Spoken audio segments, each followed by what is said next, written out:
Hey peeps, what's crackin'? It's your boy Macki here, and I sincerely hope you guys have a great day from wherever you are watching. And I'm currently on my way to my evening workout spot just to get the blood pumping a little bit. And oh damn, forgot to bring my water, so let's head back home. Because it's important to stay hydrated, right?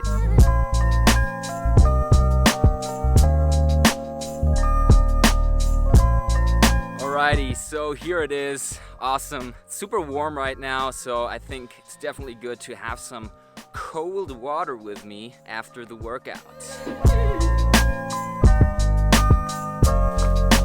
Alright, so here we are now at the workout spot, and today I would like to talk with you guys about handling uncertainty, because whenever a critical situation arises or we're about to do some substantial changes with our life, this feeling of uncertainty, this feeling of fear really pops up in us, and it prevents us from undertaking actions, and especially it prevents us from handling the uncertainty. In case you can remember the last time you were overwhelmed by this feeling, it sort of is like a snowstorm which really takes away your sense of orientation and makes it very hard for you to do anything, and this is a very bad place to be in. But the question really is, what is uncertainty, or what is anxiety? This elusive feeling we sometimes get, which is so powerful. So according to the definition, uncertain means not able to be relied on, not known, or not definite. So uncertainty always arises if we don't know the outcome of a certain situation. And it doesn't stop here, because our mind really starts to jump on these thoughts and develops them even further until they're far off from reality.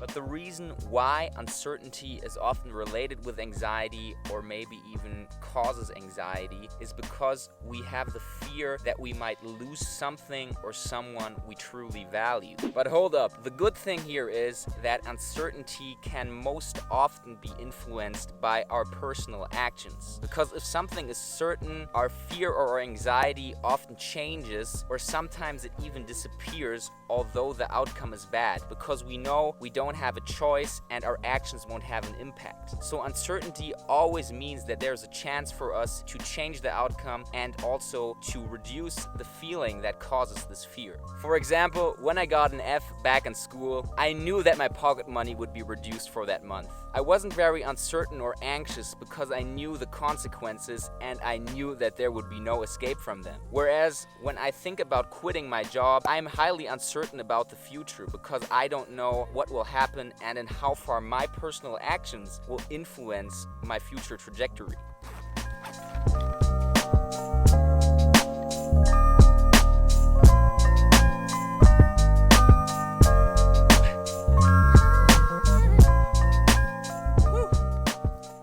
Last one always gets me. And yeah, by knowing that uncertainty and anxiety is strongly correlated with our actions, there are a lot of things we can do to influence that state and to alter it to some degree. For example, by visualizing the fears, that means thinking about the worst case scenarios and to which degree they will impact your life, can be a great first step. Based on that, you can then think about any preventative measures you can undertake, i.e. anything that is in your direct control and which can strongly influence the situation or the outcome. And lastly, it's also worthwhile to think about contingency plans. That means ways how you can get yourself out of the trouble again once it happens. For example, if your girlfriend or your boyfriend really want to get a partner tattoo, but you are super anxious of needles and getting tattoos in general, you could start researching any worst case scenarios and visualizing what could happen to you. For example, you could visualize that you will pass out while the tattoo is being made, or that you will have to throw up because you're feeling so noxious. That could be a first initial step. Based on that, you could then think of preventative measures you can undertake. For example, by talking to the guy from your local tattoo parlor and asking him about the worst case scenarios he has encountered. And lastly, you could also think about contingency plans. For example, by bringing a cold can of Coke with you when you get the tattoo made, so in case you faint or something like that, you have this sugary drink next to you, you can fall back and to get back on your feet again. Wow, so hot.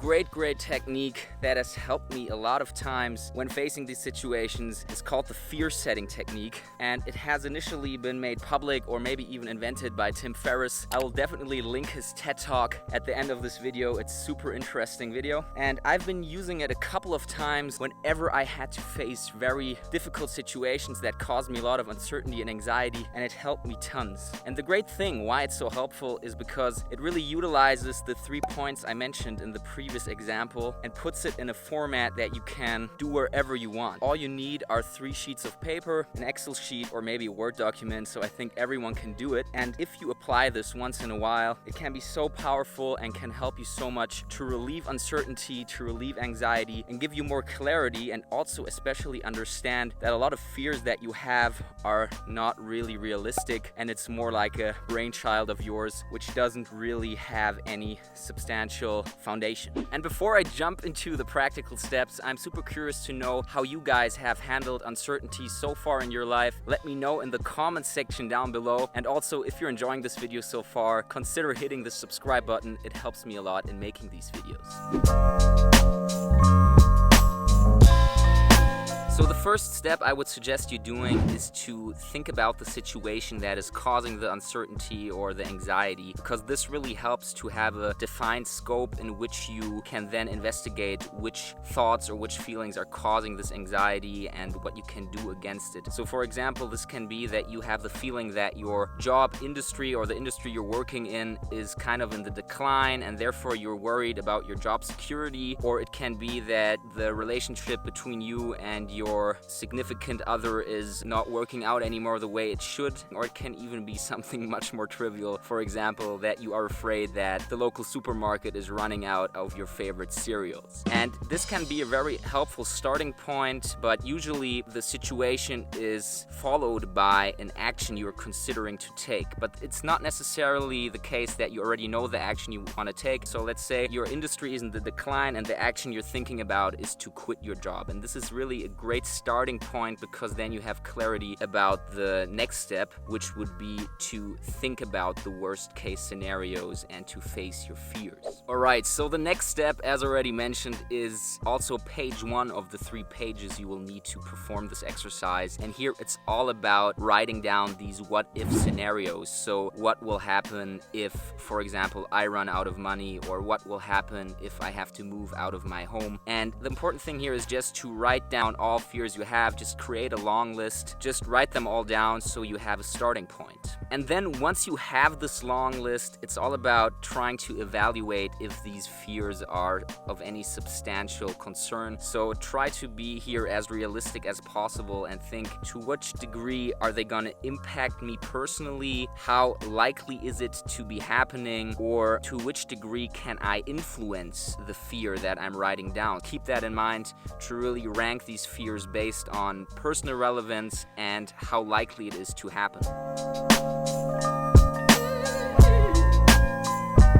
Alright, so once you have written down all your fears, let's say on the left side of the page 1, it's time to take a look at the second column, and that is the prevent column. So what are actions you can take to prevent this fear from becoming a reality? So for example, coming back to the fear that your industry is in the decline and you will lose your job, a preventative action could be to start committing yourself every day for 1 or 2 hours to learn a new skill, so that you then can transition into another industry in a year from now or in 2 years from now. So the goal here is really to be as specific as possible and to find preventative actions that fit into your lifestyle and that you can also realistically undertake.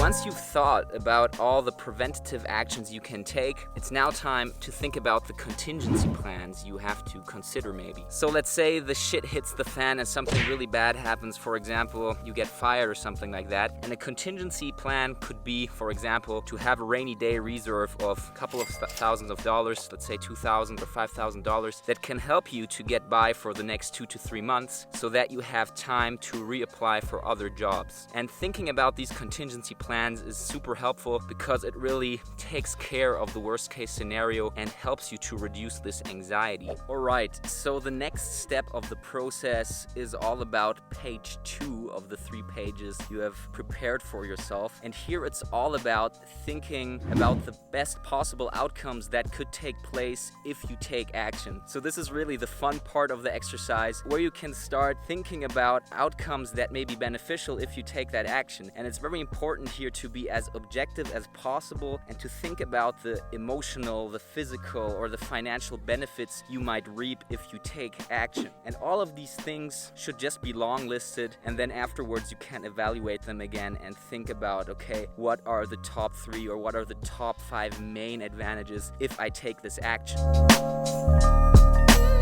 Alright, so the final step now would be to take a look at page 3 or sheet 3 that you have prepared for yourself and think about the consequences of inaction, because it can sometimes really be the case that inaction is a good thing, that doing nothing will help you in achieving your state of calmness and your state of ease, and sometimes it can be the case that inaction is really the worst thing you can do. So it's all about figuring this out on this page of paper. For example, if you are the person that is wondering if you have job security or that your industry is in the decline, but you are already a bit more senior and you're about to retire within the next 2 or 3 years, and you have found out in your investigation that your industry will most probably still survive the next 30 or 40 years, then probably it wouldn't be so advisable to take a lot of action, because your retirement is around the corner and it doesn't make any sense to be stressed out because you will not be affected by that. Just try to be as objective as possible when doing that, so that you have a very good estimation of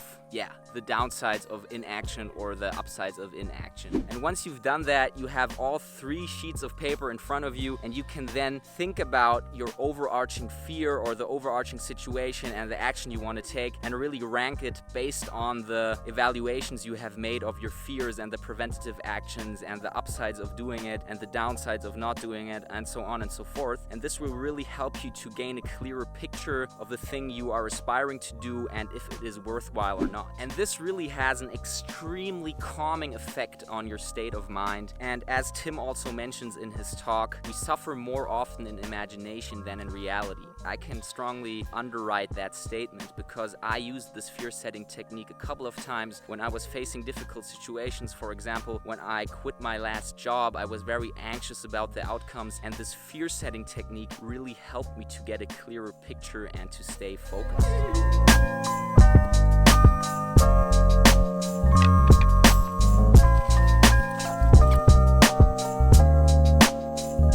So here you have it, a very powerful technique that can help you to trick your brain into being more objective. And when it comes to learning new skills, it's also very important to trick your brain into being more objective and productive. And if you're interested in learning more about this, check out the video that is popping up now on the screen. It might be very interesting for you.